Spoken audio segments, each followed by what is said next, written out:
We didn't talk anything about what we're going to talk about. I have no doubt it's going to be excellent. Just I as much doubt as it. I have no doubt that the Omega football experiences during our time there, pretty much our peak experiences for all societies during that era. I think we could justify that. We'll get Bobby Blackburn here to come in and I think we're the join the glory days chorus. of Omega. Let's be for real, man.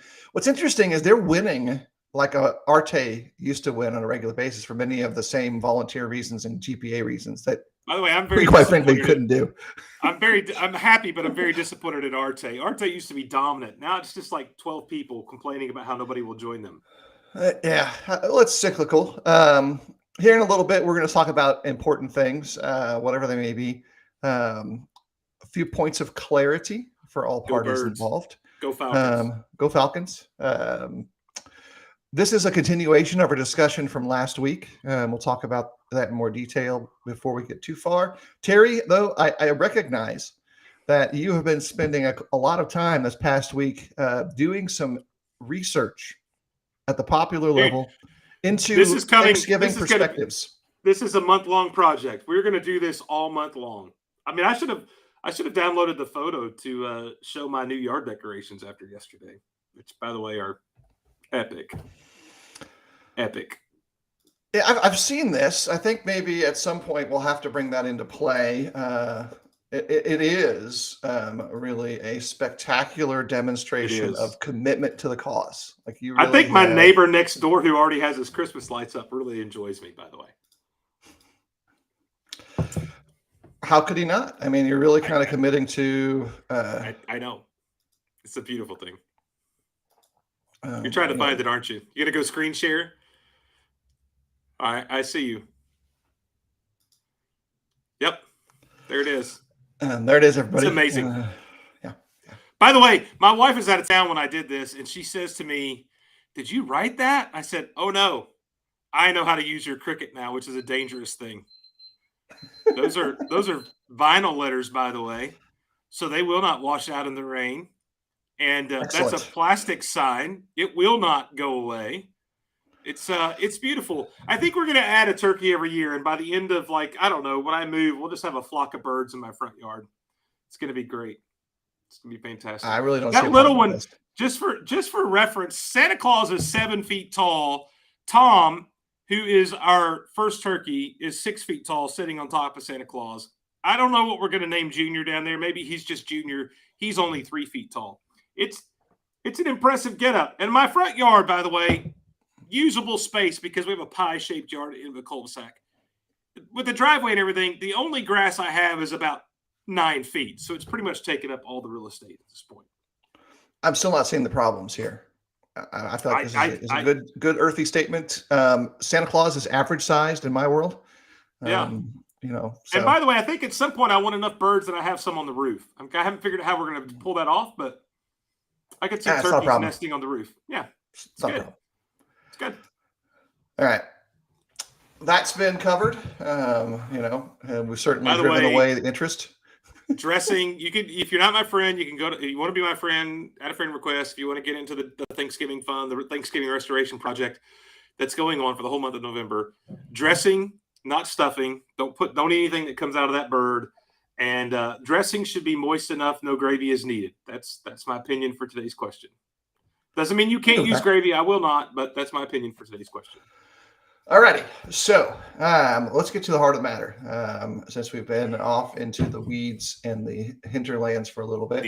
Don't call these weeds. These are important things. No, well, they are, but they're off topic. They're off topic. It's off the fairway.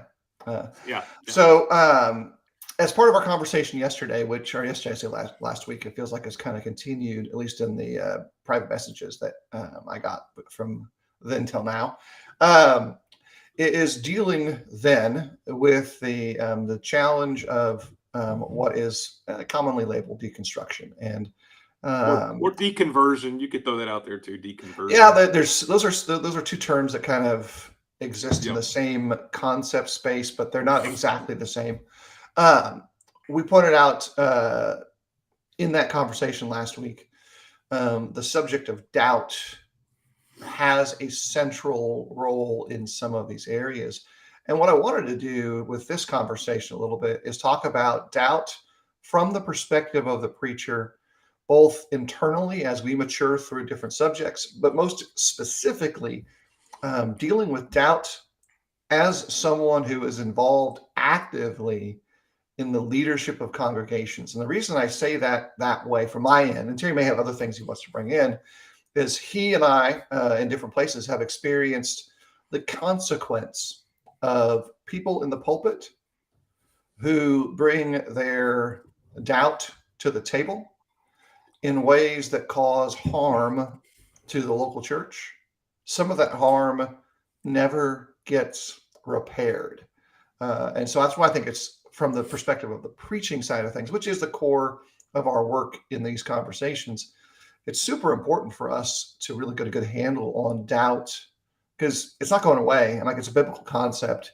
There's a number of instances in the Hebrew Bible and the New Testament that really show individual believers in God who struggle with levels of conviction in their maturing process. So that's my perspective coming in this.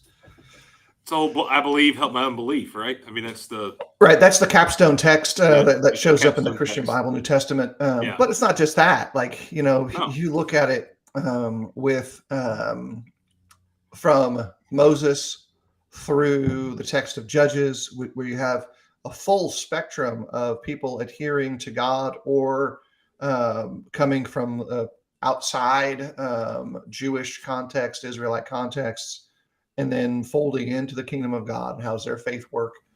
There's some good growth there. Even in the Gospels, John 20, Luke 20, there's some great sections of doubt being explained by the Son of God in the presence of people just like you and me. So, Terry, what about you? What was your preparatory perspective and things that brought you to this table?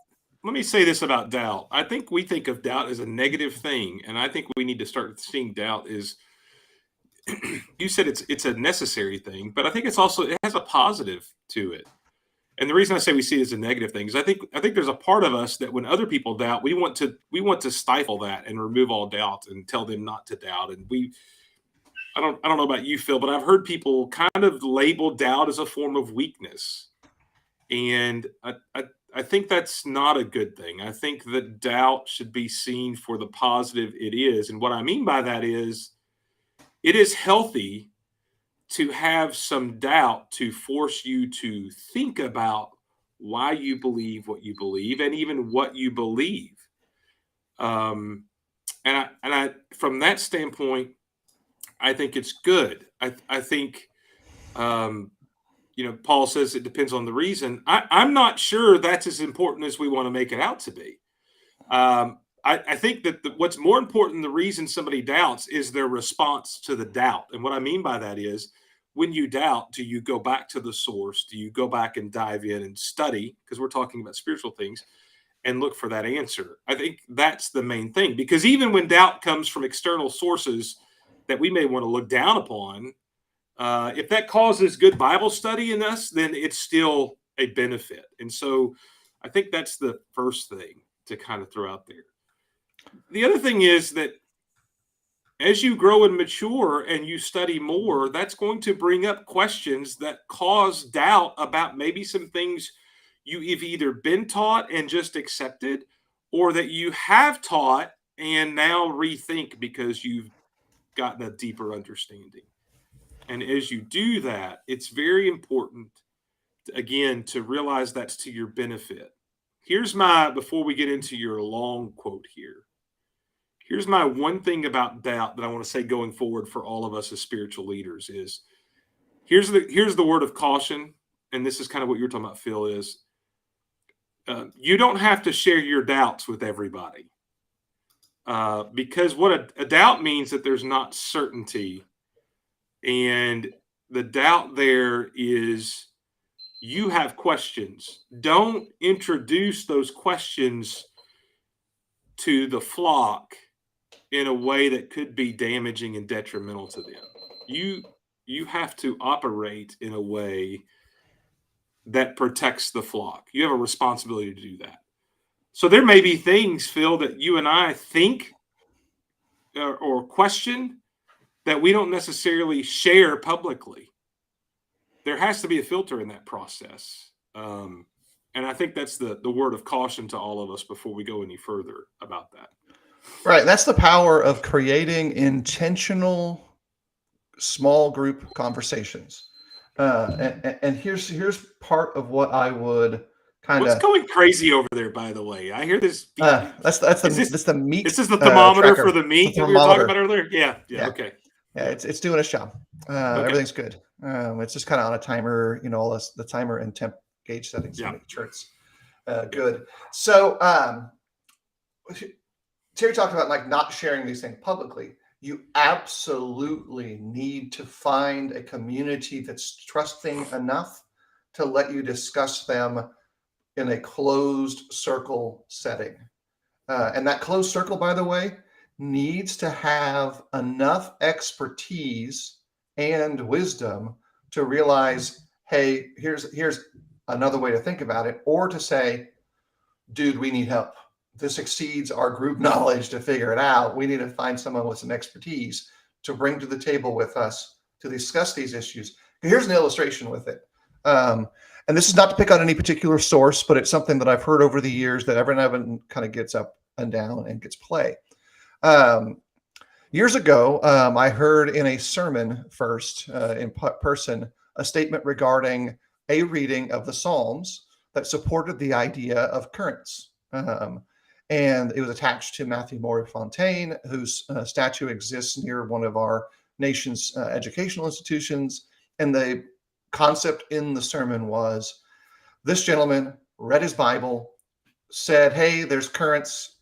I'm going to go find those. And he now presented, look, here it is. Here is evidence from the scriptures that is now verified by our observation of reality around us.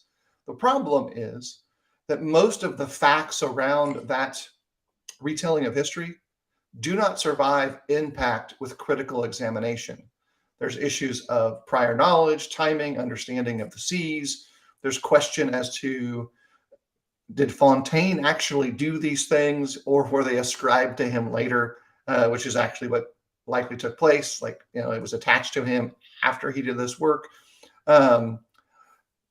Here's the thing that creates the potential for what Habermas suggests as intellectual doubt, in that facts have been presented in maybe good intent, but in poor detail presentation, that will sink into somebody's heart. And the minute that fact is removed as being unqualified, well, then that begins to deteriorate a person's faith, because their faith wasn't in Christ. It was in the fact machine that pushed this singular conclusion.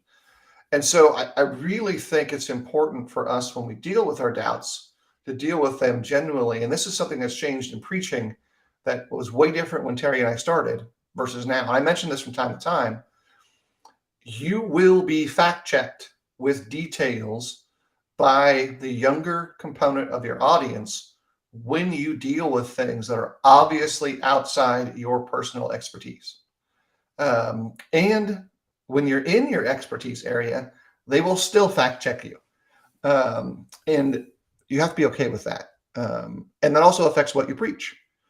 If you're not 100% serious about something, then that's not the point for the pulpit to take that space. It's funny is here's a thing that it's a even people that aren't experts will still fact check you at times. And here's why. This is just a reality of our culture, by the way. When you and I started preaching,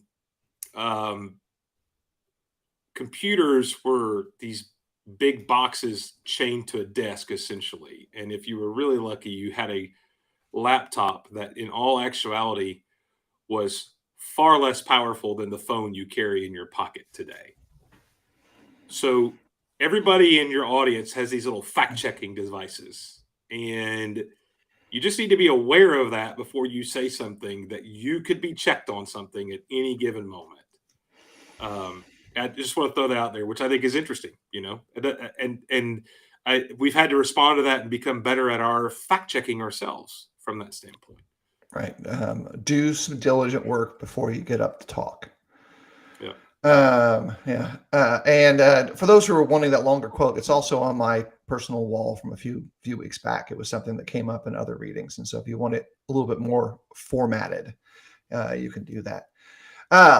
So, by the way, the second to the third doubts there, by the way, I think is one of the more that he presents is one of the more powerful ones today, which is the emotional doubt, that we have this emotional reason.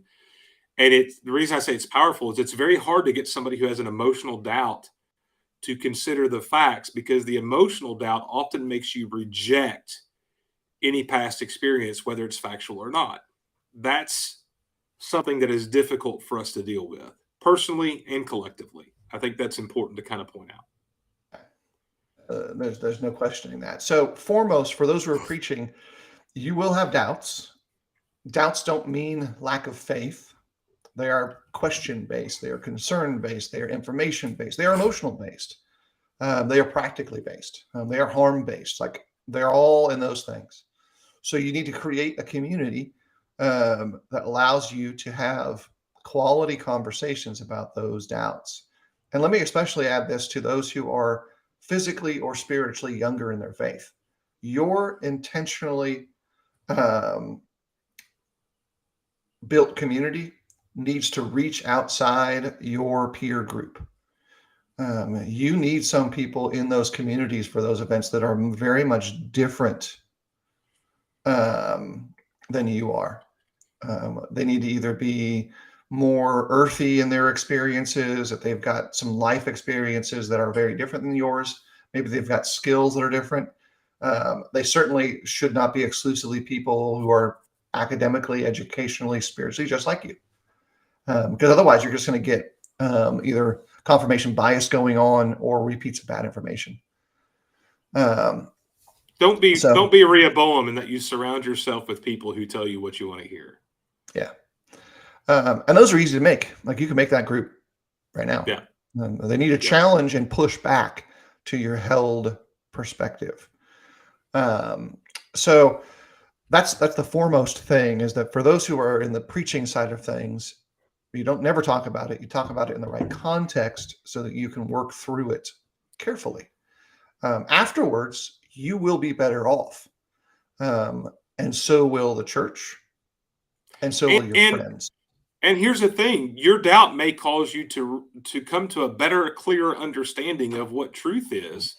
And at that point, it's no longer a doubt, but it's faith. And then you have to share that, which then you are cognizant of the fact that is going to create doubt in other people. And then it will be your job to be the one who helps them walk through that process of doubt, hopefully towards a resolution of faith. And so it's not that you and Edwin, we didn't think you were disagreeing. We took that as an agreement. What we're saying there is not that you never share. If you don't hold the party line to keep your job, is the best way for me to say this to the preachers out there. What we're saying is, while this is in the doubt stage, keep that somewhat filtered and private, and have discussions, but don't turn that into a sermon. I once heard somebody describe as shotgun sermons, where you pull the trigger and you have no idea where it's going to go, right? Because you don't have a resolution in mind. And if you get up and preach the sermon of what about this, what about this, what about this, what about this, and there's never a resolution, you've not taught anything. All you've done is created a mess of doubt in the process. So don't do that. What you do is you have private discussions. Edwin's one of those guys for me. We'll talk about things. We'll bounce things off. We don't always agree. I think most people think we always agree. We don't always agree about things.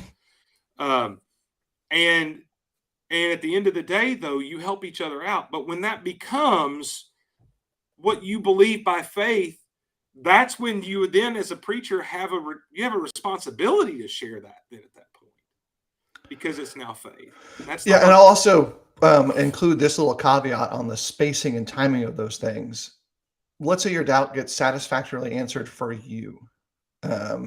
It doesn't mean that the next day is the time you go preach the subject either, because you've got to let that spiritual maturity process take place in you so that you can express it in a way that is sensitive to people who may disagree with you, that's sensitive to people who may agree with you, because they haven't moved through the process that you just did.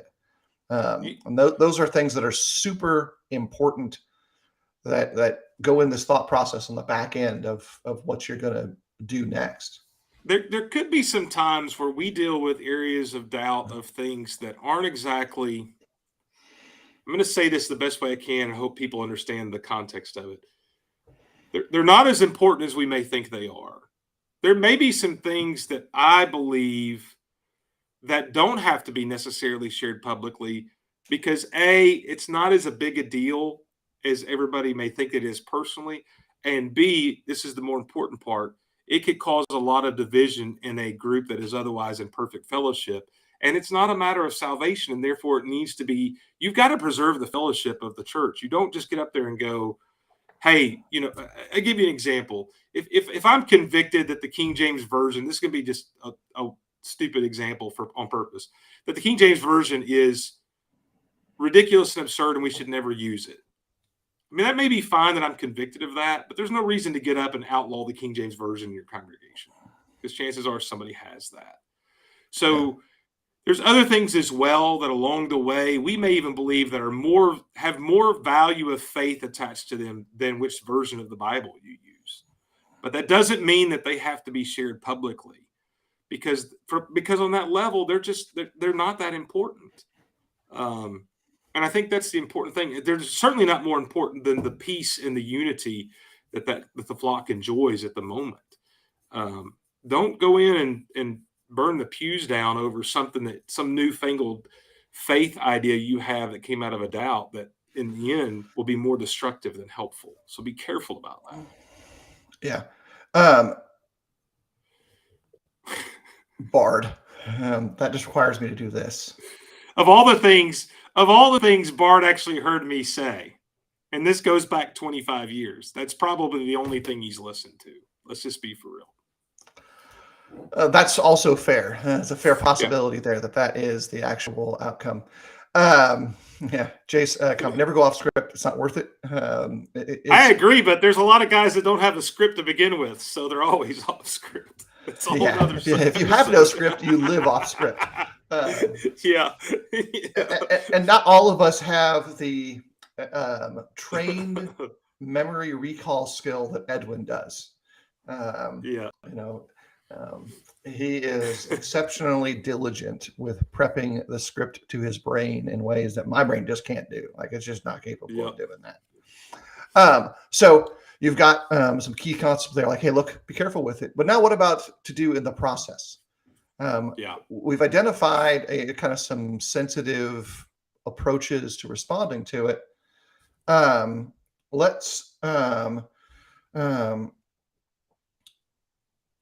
Phil trying to find his notes that he didn't share, and now he's lost. No, I'm just trying to figure out the best way to carefully explain this. Let's do it kind of in this process. There are doubts that have to do with dogma. There are doubts that have to do with doctrine, and there are doubts that have to do with deity. And I was actually putting together that alliteration is what my brain was doing. I love that your 3-point alliteration preacher talk just came completely through. Dogma, doctrine, deity. There's a sermon for all of you this week. The three areas of doubts are dogma, doctrine, and deity. And do your due diligence to correct these.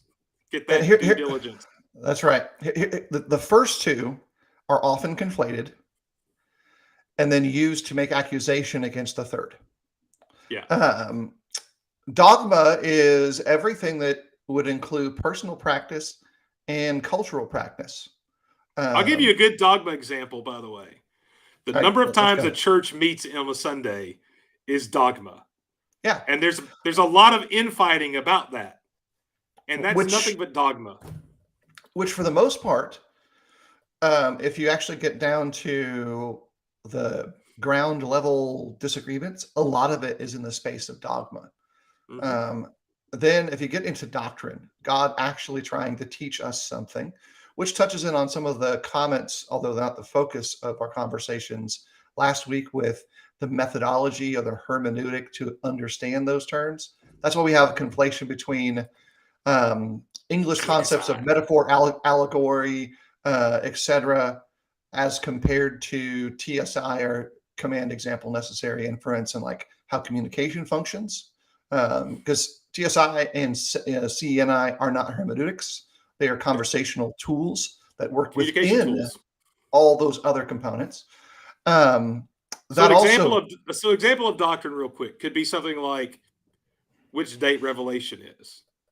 I mean, it's more than dogma, more than, or maybe even better yet, like how do you read Revelation 21 and 22? What do you believe? Is that heaven? Is that the church? So I'm just saying it's a step above dogma. Okay, right. It's so not. I would even get more simplified than that. Doctrine would be love thy neighbor. It's an explicit, direct command of the scriptures that is represented both in the Hebrew Bible and in the Christian Bible or the New Testament. And so they're saying, you got to love your neighbor. Now, we rational it out in the sense of, well, who's my neighbor? And then what do I need to do regarding neighborly relations? Who is the foreigner, the sojourner in the land, and how do I treat things? All that stuff. Those are all the complaints. I was trying to go less radical and not dip my toe into the social justice world, but just explain. I don't care.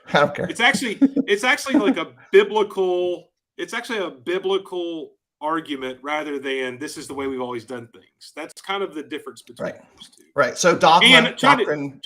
Trying to use this. I was trying to show an example, by the way, because I think love thy neighbor and what that means is absolutely important.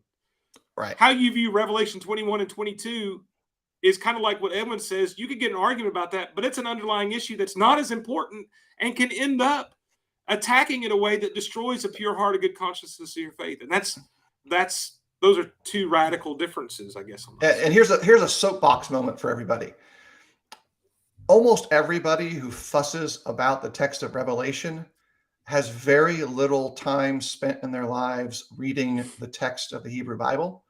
And as such, you can tell that maybe they're out of their element discussing it. It's like if you've really not studied the Old Testament, text of Revelation makes no sense to you. It's a whole different thing. So pushing that to the side, I want you to think about these three areas: dogma, doctrine, and now deity, and where doubt comes in. It's a progression of, well, I reject dogma.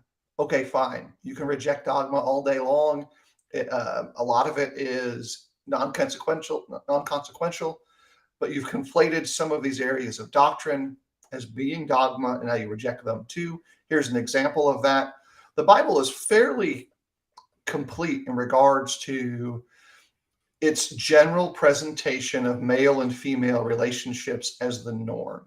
Not talking about attraction, not talking about sinful conduct within those relationships or outside of those relationships, but it's pretty consistent from Genesis to Revelation that the human norm is male-female marriage. Like that's just consistent across all of it.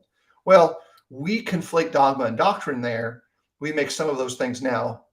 We pull them out of the doctrine status. We make them dogma because we don't like them, and then we pick them apart. Now, when we've done that, we are actually unintentionally inserting doubt into deity. Because we're saying the message that God has revealed, I'm not so certain about.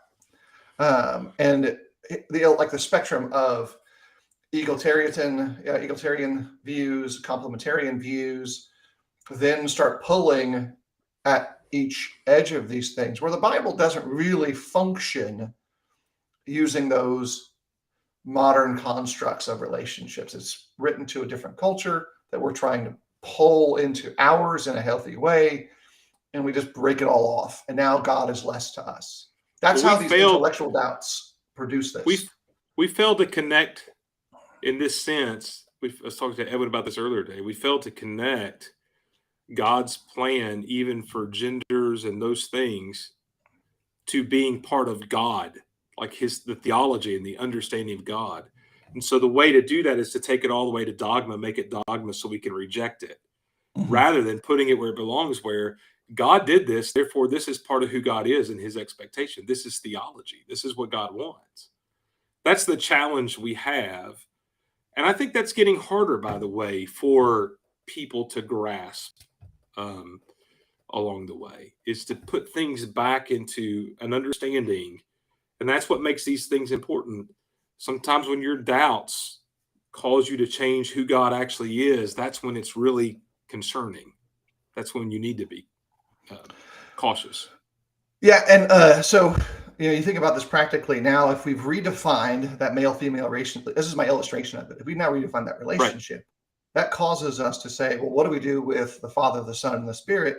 Because that doesn't match a heavenly relation, like an earthly relationship. Because how are they all together? Like what's going on there?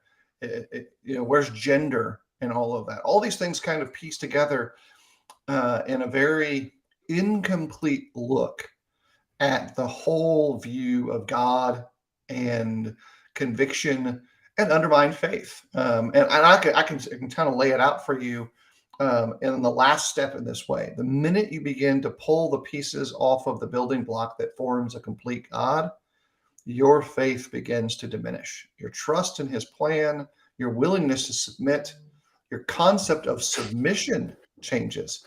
If you read in the text of Ephesians, where there is the marital relationship tie-in to describe our relationship to Jesus, if you begin redefining submission as brought in that text, I'll have to do it I'll have to do it privately for you, Edwin, because it'll be a slow and deliberate process. And I'll try to get it one more time.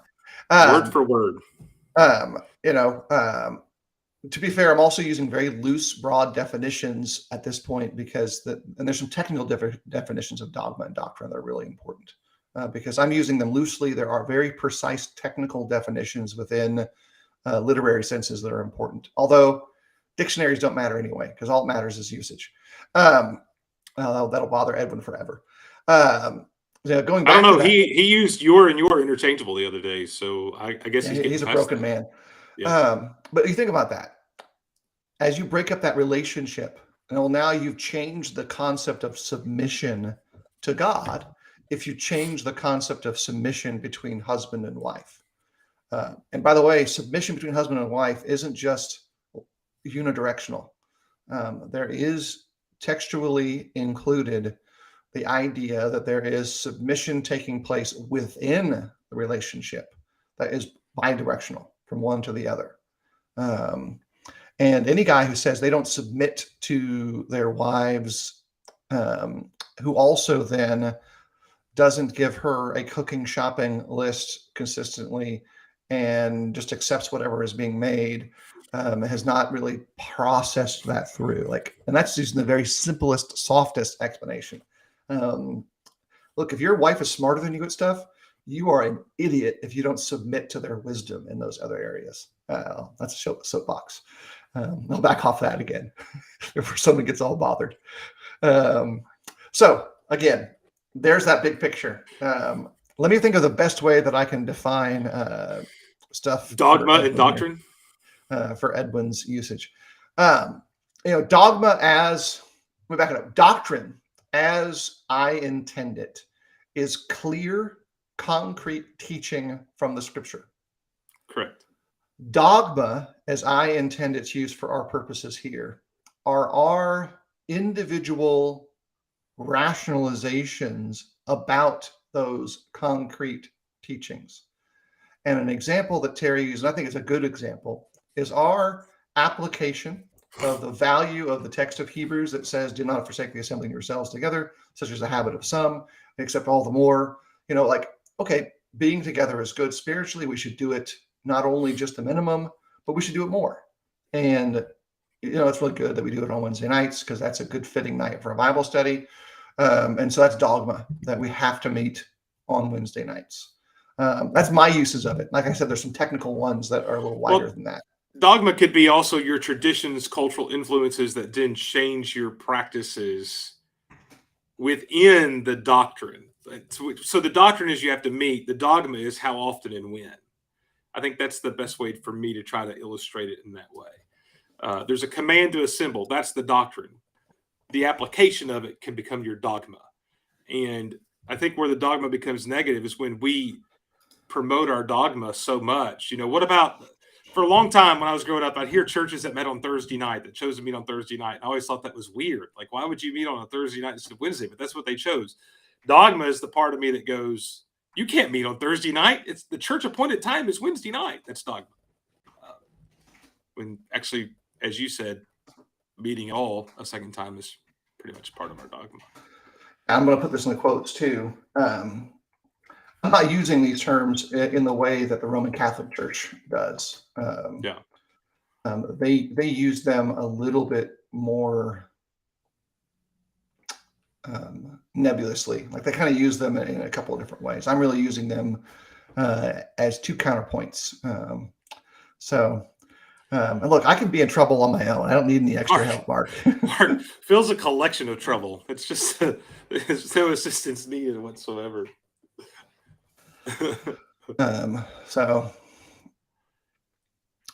that would be an application of that I would be comfortable with. And my adjustment to it would be, if you wanted to get it more corrected, not have it be dogma in this regard, that you're forcing people to accept. The church belongs to Christ. Dogma should say the sign can say Church of Christ. It is a healthier use of dogma, because you're never going to get dogma out of your life. Like, it's just not going to happen. Right. You've got to become aware dogma. of that Okay, bias. again, dogma is not necessarily negative, but when you start forcing your dogma on other people is where the problem comes into play. I mean, I know one person that one time we had an argument in the men's business meeting, shock, men's business meeting. There's another dogma thing. That it couldn't just say, like, it couldn't say Martin Church of Christ. It had to say Church of Christ at Martin, like, because that's how it was in the Bible. And you're like, but there's other descriptions of the church besides Church of Christ, and that really opened a can of worms. Especially when I suggested the assembly of the firstborn. But yes, I mean, dogma is not necessarily a bad thing until you start binding it, and then it can be a very bad thing in that sense. Yeah.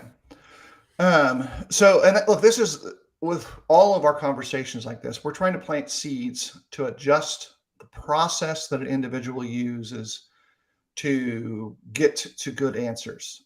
For far too long, Terry and I have both noticed, we've done this too. I know Terry's talked about it. I've talked about it. The concept has been, here's the answer, you should accept it, rather than here is the tools you need to arrive at a healthy biblical perspective. These are my conclusions. These conclusions are based soundly and resoundingly on what the Bible says. Let's work together. That's going to produce unity. It's going to produce a faith that is not overtaken by the shifting of understanding of the world. The next new thing isn't going to crush it. It's going to be, oh, okay, I can quickly adapt to this, and my faith will probably be stronger through the process. Terry, last thoughts for today. I know we probably opened up a large can of worms. We effectively brought the Crozier out of his cage. And so it's just because Crozier had time today. He'll go back in his hole for a month. He'll have other things to do. And then it's always good to have the do the work advocate, devil's advocate. So anyway, my thoughts for today are this. Hey, look, see that? I did that today. Okay, I did that today, but I want you to remember this. Regardless of what happens in your state, tomorrow, Jesus will still be on his throne. Don't forget that. No matter what the outcome is in the polls, go out tomorrow and find someone who needs the love of Christ and be the first example to them of what it means to be a Christian, despite what you think is going on in the world today. Let me say this too. I saw somebody post today that they voted. They prayed they voted right. If they got it wrong, they prayed somebody else voted to correct it. All I want to say about that is this. God's still in control. Mm-hmm. And we put a lot of emphasis on this. But again, Jesus is on the throne regardless of what happens in these elections. And regardless of what goes on, that's all that matters. That's all that matters. Let's keep things in perspective today. Let's keep things balanced. We serve a risen Savior. I mean, I'm thankful to live where I live, but this is still a place that I'm just sojourning through to get home. So let's remember that. Maybe tonight instead of watching election results, turn on an episode of The Chosen. There you go. Yeah, you can look and see if you can find David Lopez. It's a new game. It's where's Lopez as opposed to where's Waldo. Yep. All right, everybody, have a great day. May the Lord bless you in your endeavors. If we can be of service to you in some way, let us know. Like we said in the notes early on in the broadcast, if you've got questions, you're welcome to send them to us, and we'll dig through them with you, and most likely point you to somebody who is more informed than we are that can give you better answers. Have a great day.